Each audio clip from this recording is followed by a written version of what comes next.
Hello everybody and welcome to my YouTube channel. Now in today's video, this is a part 2 to a two-part thing on Fallout 76. So the last video was why you should get Fallout 76 and this video is why you shouldn't. So it's kind of a parallel between the two. So I'm not saying don't get the game. I'm just saying that you may need to wait while the game gets a little bit more work done for it, just so it patches out a few more of the bugs. But we'll get into that in just a moment.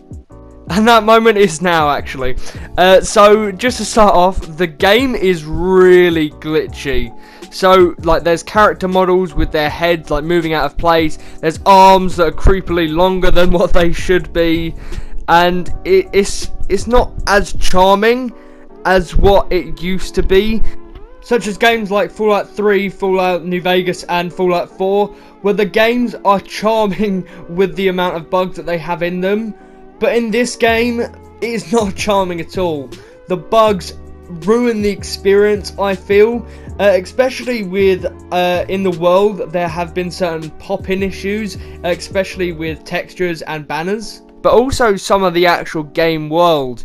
When I was playing, I've seen like banners that have just sort of popped up as soon as I've walked past them, and then I walk back a bit more and then they're gone again. So it's really just like textures and pop-in issues that are really making this game more broken than it is charming.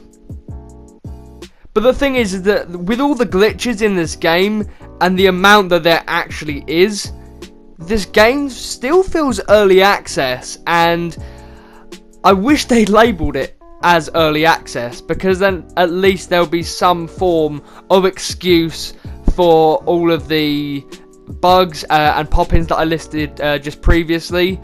But it just still feels off and not ready. It almost seems like it's just been cooking for like half the time it should have been. But yeah, that's just like a little thing that I have an issue with. But next we have Pip-Boy Organization. Now in Fallout 4, they did the organization really well.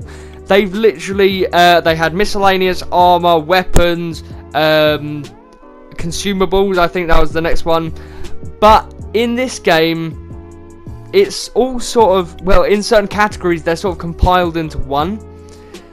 With Fallout 4, I feel like they did 2 steps forward with Fallout 4, but then 1 step back with Fallout 76. They had good organisation in Fallout 4, but now they've sort of changed it slightly for 76, and I don't know how I feel about that. I feel like this is more of a nitpicky thing for me than anything else, but I feel like I just thought that I'd make it aware, and let me know in the comments if you guys have the same issues. But it's just something that I thought I'd put into the video just to add to the small things that sort of break the experience for me. But as I said, it's just like a little nitpicky thing. Now, I know in the last video that I said that the quests in Fallout 76 were good because you were pursuing someone's personal journey. I'm still sticking with that. It's just that they don't fulfill the Fallout story as a whole.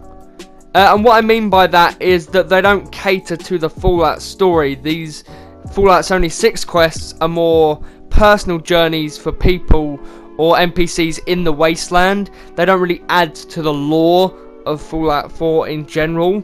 They're sort of like, in Fallout 76, they are unlimited fetch quests. And I know I keep harkening back to Fallout 4, but there was a lot of variation in the quests. And I just feel that they need to add more types of quests in future updates. And that's mainly just to keep the sustainability of the player base up in the air.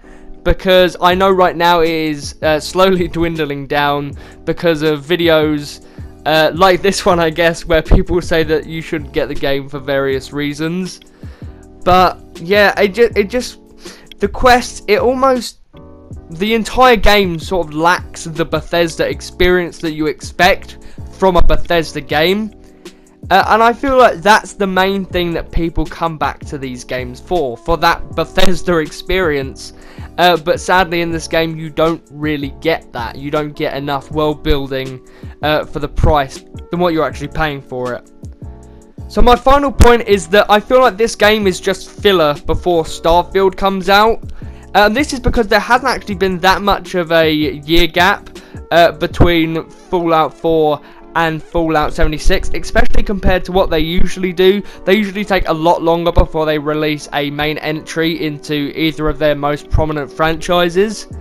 So I just feel like they're using this game and the revenue from it to fuel marketing for Starfield, or to fuel Starfield in general. But this is just something that I thought I might as well add, because I genuinely do think that this is not meant to be a main entry into the series. It's just meant to be there for money, I guess. That's just the way that I'm looking at it. But I'm not saying don't buy the game in general. I'm just saying wait for a sale, maybe a Christmas sale, and then get the game. But don't pay full price for it. But thank you everybody so much for watching this video. If you did enjoy, don't forget to click the notification button and subscribe. It would be greatly appreciated. And I will see you all in the next video. Goodbye.